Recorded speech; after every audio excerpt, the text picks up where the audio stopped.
چل بھائی ٹھیک ہے. اے یار ایکسپرٹ بچہ ہے، پریشان نہ ہو. چل جی تسلی کر لے.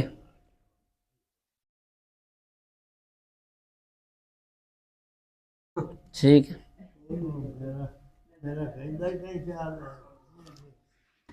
قواعد قرات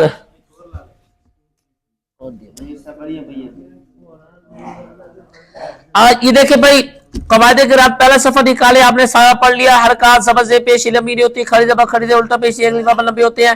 تنوین دو زبر دو زیر دو پیش کہتے ہیں. الف پر کوئی حرکت یا سکون آ جائے وہ حمزہ بن جاتا ہے.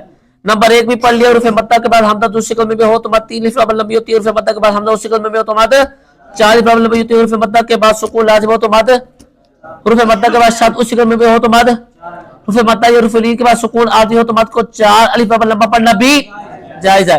یہ بھی آپ نے پڑھ لیا کہ حروف مدہ الف او یا یہ ایک لفظ لمبے ہوتے ہیں. الف سے پہلے زبر واو ساکن سے پہلے پیش یا ساکن سے پہلے زیر ہو. اور یہ بھی پڑھ لیا کھڑی زبر کھڑی زبر الٹا پیش پر حروف مدہ کے قاعدے. اس کا کیا مطلب ہے کون بتائے گا؟ کھڑی زبر کھڑی زبر الٹا پیش پر حروف مدہ کے قاعدے لگیں گے. اس کا کیا مطلب ہے؟ مجھے کوئی سمجھائے کہ کھڑی زبر کھڑی زبر الٹا پیش پر حروف مدہ کے قاعدے لگیں گے. اس کا یہ مطلب ہے. پہلے آپ کو سمجھایا ہوا ہے. نہیں وہ تو ایک الگ قاعدہ نا کہ کھڑی زبر کھڑی زبر الٹا پیش ایک لفظ لمبی ہوتی ہے.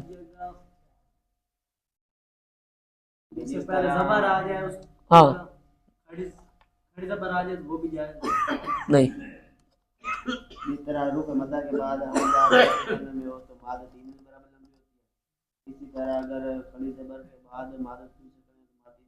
شاباش یہ بات ہے.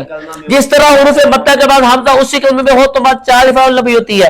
اسی طرح کھڑی زبر کھڑی دے الٹا پیش کے بعد حمزہ اسی کلمے میں ہو تو مد کتنی لمبی ہوگی؟ جس طرح حروف مدہ کے بعد حمزہ دوسرے کلمے میں ہو تو مد کتنی لمبی ہوتی ہے؟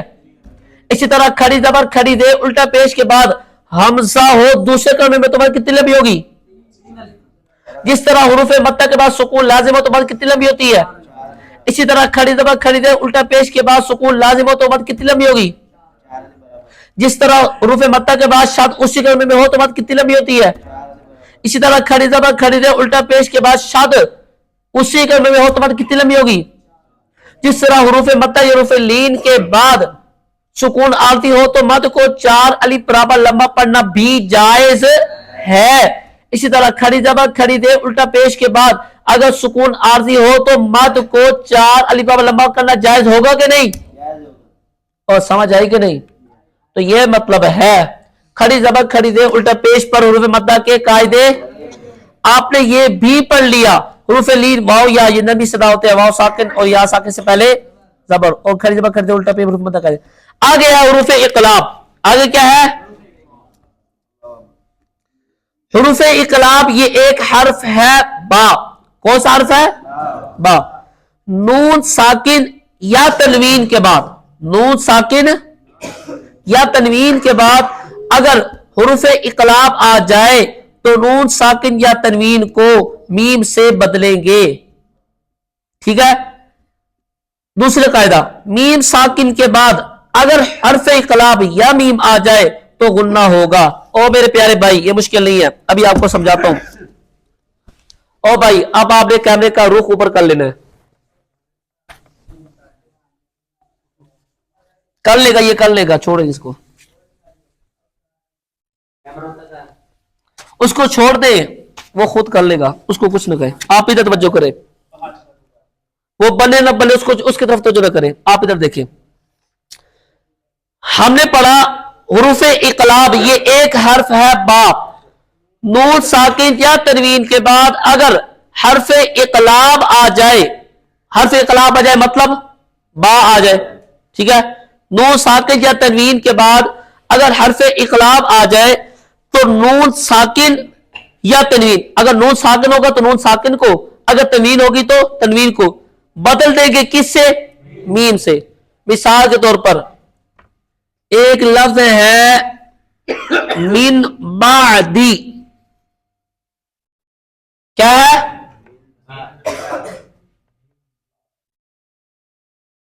یہ کیا لکھا ہوا؟ من بعدی. نون ساکن ہے اس کے بعد با آ گیا حروف اقلاب میں سے. تو اب نون ساکن کے بعد آ گیا با.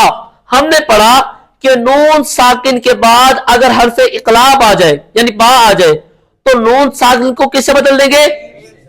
اب نون کو ہم نے کس سے بدلنا ہے؟ سے. تو ہم نے یہاں پر ڈال دیا میم. کیا ڈال دیا؟ اب پہلے تھا من بادی، اب اس کو کیا پڑھیں گے؟ من بادی. اچھا، دوسرا قاعدہ ہم نے پڑھا کہ میم ساکن کے بعد اگر حرف اقلاب یا میم آ جائے تو کیا ہوگا؟ غنہ. کیا ہوگا؟ جب ہم نے نون ساکن کو بدل دیا میم ساکن سے، کس سے بدل دیا؟ اب میم ساکن کے بعد با حروف اقلاب آ گئی، ٹھیک ہے، تو یہاں پر غنہ بھی ہوگا. کیا ہوگا؟ تو اب اس کو ہم پہلے پڑھے تھے مم بادی، اب اس کو ہم پڑھیں گے مم بادی. کیا پڑھیں گے؟ ویسے ہی پڑھتے ہیں مم بادی. سمجھ آیا؟ یہ قرآن کریم میں قاعدہ استعمال ہوتا ہے کہ نون ڈلا ہوتا ہے، اوپر چھوٹا سا میم انہوں نے ڈالا ہوتا ہے، تو ہم بڑے نون کو چھوڑ کر اس چھوٹے میم کو پڑھتے ہیں. ٹھیک ہے، اس کی وجہ یہی ہوتی ہے. وہاں پر یہ والا قاعدہ استعمال ہو رہا ہوتا ہے حروف اقلاب کا کہ نون ساکن کے بعد یا تنوین کے بعد اگر حرف اقلاب آ جائے تو نون ساکن یا تنوین کو کس سے بدلیں گے؟ میم کے ساتھ. اور پھر غنہ بھی کریں گے. کیوں؟ کیونکہ نون ساکن یا بلکہ کیونکہ میم ساکن کے بعد اگر حرف اقلاب یا میم آ جائے تو کیا ہوگا؟ غنہ ہوگا. یہ قاعدہ آپ نے دیکھ لینا ہے. اس کو ہم تیسرے سپارے میں تلاش کرتے ہیں، شاید مل جائے. دیکھیں، چلو بھائی آپ سیدھا کر لیں. خاموش بھائی.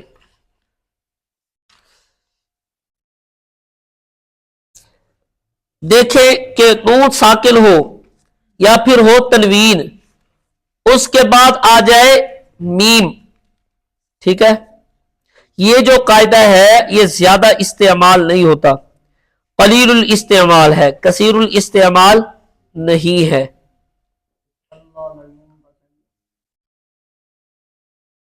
کلا لینبذن فی الحطمہ.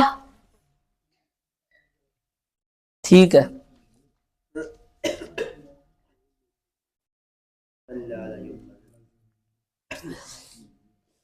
اللہ اکبر. چلو اس کو وائٹ بورڈ پر لکھ کے دیکھتے ہیں.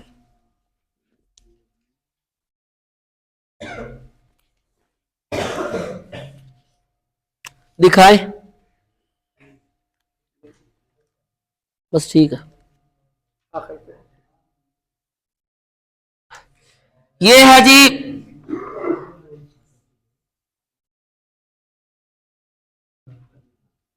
کلا.